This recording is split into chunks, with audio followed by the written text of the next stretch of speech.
Gulls will go pick off the surface, but if you see him dive in like that, boom. He's called me, he's calling them gone. Those are terns. And even at a distance, you can tell what they are. We got away from the red knot, but he's not going anywhere. But that's it. Understanding that little bit of behavior helps you identify the bird. All right, that's a tern, not a gull. And then you begin to look for those other features that tell you that's a royal tern, not one of the other terns that we're going to see. But a lot of the shorebirds, and by a lot I mean maybe 1% or something, have bands on them. Okay. And those bands are really important in understanding where those birds go and how long they live and other parts of their life history that help us make better decisions about how well they're conserved and the habitats that they need to. So when we find banded birds like that, we really try to make sure that we get the code off the band. That flag will have 2 or 3 letters on it, or numbers. And that code tells us who that individual is. And it'll tell us where it's from. And we report that, and we'll give you the information about where to report it. And they'll send you back a report that says your bird was banded here on this day, by these people. And you can even go on some websites and see all the other times that bird was seen. Okay. Those little bits of information are really important, and that's why we banded piping plovers last year out here. We banded them with pink flags because pink is the official flag color for the Caribbean and the Bahamas. So birds banded down here will have pink flags. So how you caught them? We catch them in 2 different kinds of nets. One is a net that has these big bungee cords on it, and we stretch it like right along the shore. And then the birds, as they're moving up and down the shore, walk right in front of it. And you pull the cord and it releases a net and throws the net over. The other kind of net we use sometimes is a net that's suspended about 3 feet off the ground. And the birds walk under it and you pull it and it drops right off. I think we should definitely use these birds on this. Yeah.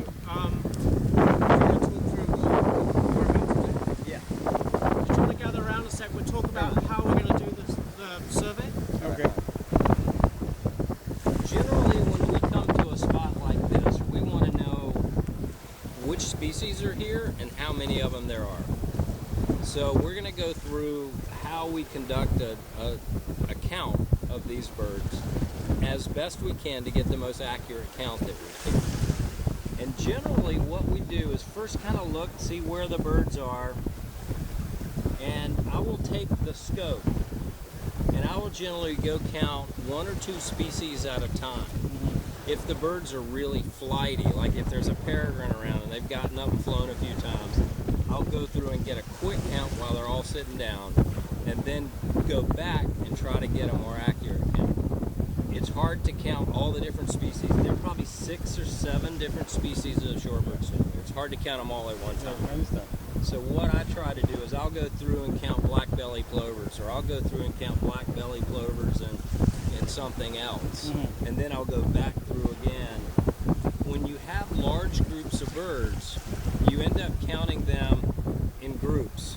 Like you count a section, and I know that for this area, there are 10 birds in that area, or 20 birds, or it could even be 50 for really large flocks. And then I go 50, 100, 150, 200, 250. And that's a way to get a count of a really big flock.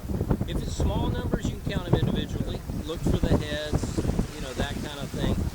Heads and bills are often really, because they stand out from the crowd, backs and feathers blend in with everything. So you're looking for heads and bills when you're going through and counting a lot of times. This flock I can probably count in tens. I'll just section off the birds that are in the densest group, and I'll say I know this group is a section of, there are 10 individuals in this space, and then I just go just like that and systematically go through. You're going to be perfect. Right, right. If every single one of us did the same thing, we would probably all get a different number.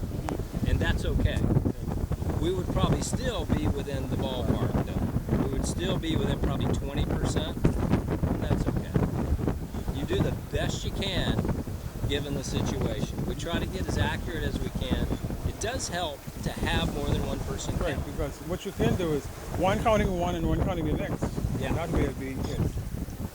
So, and that's often the way if you have multiple people and you really want to get an accurate count, is you count 2 or 3 times and you have people that do that, more than one person that does it.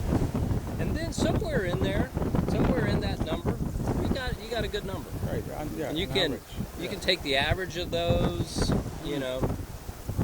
People have different ways they do it, but an average is a good thing to do. Right, right.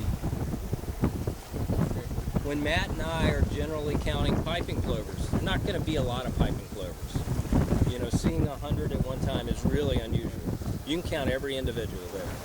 And what we'll do is independently count it. And then go, all right, how many did you get? Here's how many I had. You know, and then we'll go back through and do it again. Right. Because there could be one that's hunkered down behind another one. And you do that 2 or 3 times and you get, you know, all right, you know, there's 102 there.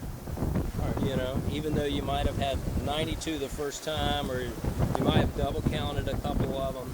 But after a while, we get to a number where we're pretty darn confident that we've got a good number. So let's go through here, and I'm going to scan.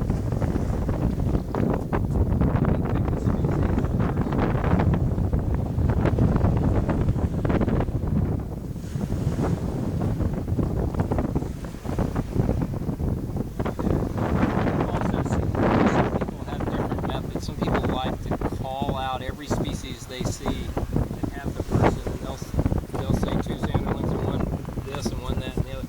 I get confused because I forget where I am in the group when I do that. That doesn't work for me. If it works for you, and does it, that's fine. That doesn't work for me because I just go. The important thing is not stop. Is go through and scan it and count it, because the birds are going to be shifting around, even though they look like they're staying still. They're going to be moving around.